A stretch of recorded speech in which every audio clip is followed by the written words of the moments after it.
என்னடா கையில் கல்லை வச்சிருக்கேன்னு பார்த்துட்டு இருக்கீங்களா? ஆமாம், இந்த கல் பற்றி தான் பேச போகிறோம். அதாவது கல் மாதிரி இருக்கக்கூடிய உலகத்திலேயே அதிக விஷத்தன்மை கொண்ட ஒரு அதிசய கல் மீன் பற்றி தான் பேச போகிறோம்.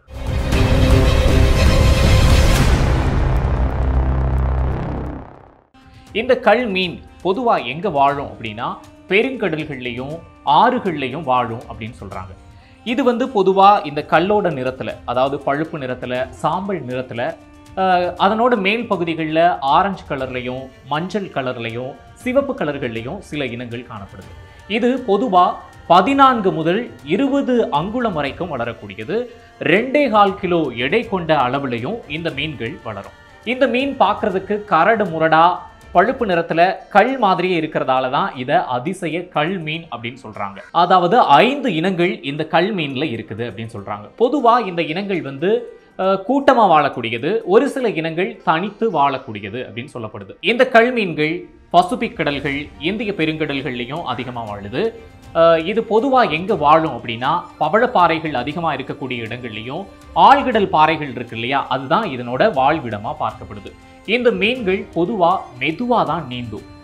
அது மட்டும் இல்லாமல் இந்த மீன்கள் நீரை துப்பக்கூடிய அளவுக்கு ஒரு அதிசயமான மீன் அப்படின்னு சொல்லலாம். இந்த முதுகுப்புறத்தில் 13 முட்கள் இருக்கும். அந்த முட்கள் சிறிய அளவில் தான் இருக்கும்.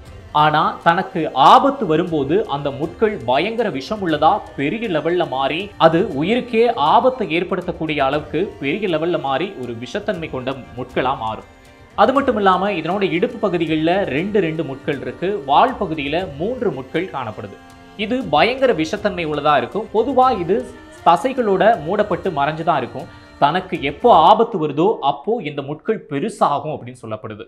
இந்த முட்களுக்கு அடியில், ஒவ்வொரு முட்களுக்கு அடியிலையும் விஷ சுரப்பிகள் அதிகமாக இருக்கும்.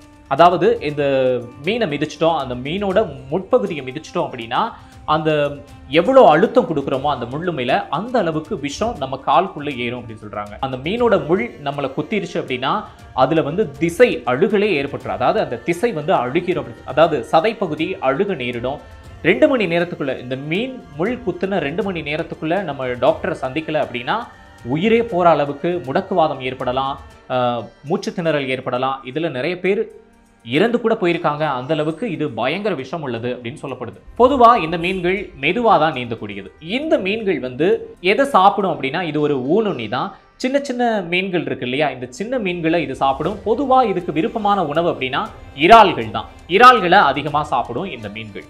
இந்த மீன்கள் அதிகமா தனக்கு இறை கிடைக்கும் போது அது வரைக்கும் ரொம்ப பொறுமையா காத்திருக்குன்னு சொல்றாங்க. இறை ரொம்ப பொறுமையா காத்திருந்து இறை பக்கத்துல வரும்போது 0.15 செகண்ட், இந்த செகண்ட்குள்ள ஒரு பெரிய போராட்டத்தை டக்குன்னு முடிச்சிருமா.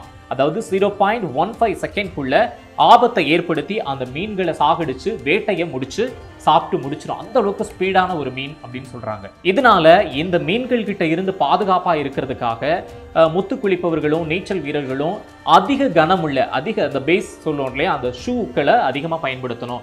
அது மட்டும் இல்லாமல் கடல்ல நடக்கும்போது கால்களை மெதுவாக பதிச்சு நடக்கிறது தான் இந்த மீன்கள்ல இருந்து நம்மளை தப்பிக்க வைக்கிறதுக்கு ஒரே வழி அப்படின்னு சொல்லப்படுது. இந்த மீன்களால ஏற்படுற ஆபத்தை பார்த்தோம். ஆனா இந்த மீனுக்கே ஒரு ஆபத்து ஏற்படும் அப்படின்னா அது எந்த மீன்களால் அப்படின்னா பெரிய பெரிய வெள்ளை சுறா, புளிச்சுறா, பெரிய வகை சுறாக்கள் இதை கடுமையா வேட்டையாடும் அப்படின்னு சொல்றாங்க. அது மட்டும் இல்லாம திருக்கை மீன்கள் இதை அதிகமா சாப்பிடும் அப்படின்னு சொல்றாங்க. இந்த மீன்கள் கடலுக்கு அடியில லட்சக்கணக்கில் முட்டைகள் இடும். அந்த முட்டைகள் ஒரு சில தான் தப்பிச்சு ரொம்ப போராட்டத்துக்கு அப்புறம் ஒரு சில அளவுல தான் இந்த மீன்கள் பொரிச்சு உயிர் வாழுது அப்படின்னு சொல்லப்படுது.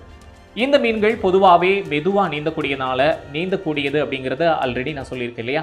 இந்த மீன்கள் எதிரிகள் கிட்ட இருந்து காப்பாற்றிக்கிறதுக்காக அந்த முட்களை மட்டும்தான் பயன்படுத்துது அப்படிங்கிறது நம்ம எல்லாருக்குமே தெரியும். ஆனால் இப்படி விஷமுள்ள ஒரு மீனையே மனுஷங்க சாப்பிட்றாங்க அப்படின்னு சொன்னால் நம்புவீங்களா? ஆமாம், சைனாக்காரன் எதை தான் விட்டு வச்சிருக்கான். சைனாக்காரனும் ஜப்பான்காரனும் அந்த மீனையும் பார்த்து ருசி பார்த்துருக்காங்க. இந்த மீனை சமைச்சிட்டோம், அதாவது வேக வச்சுட்டோம்னா இதில் உள்ள விஷத்தன்மை போயிடும் அப்படின்னு சொல்றதால இந்த மீன்கள் சாப்பிட்றதுக்கு சுவையான மீன் அப்படின்னு ஜப்பான்காரங்களாலையும் சீனக்காரங்களாலையும் சர்டிபிகேட் கொடுக்கப்பட்டிருக்கு. இன்னைக்கு இந்த மீனை பற்றி பார்த்தோம். இன்னும் சில தகவல்களோட மீண்டும் உங்களை சந்திக்கும் வரை உங்களிடமிருந்து விடைபெறுவது நான் தினேஷ்.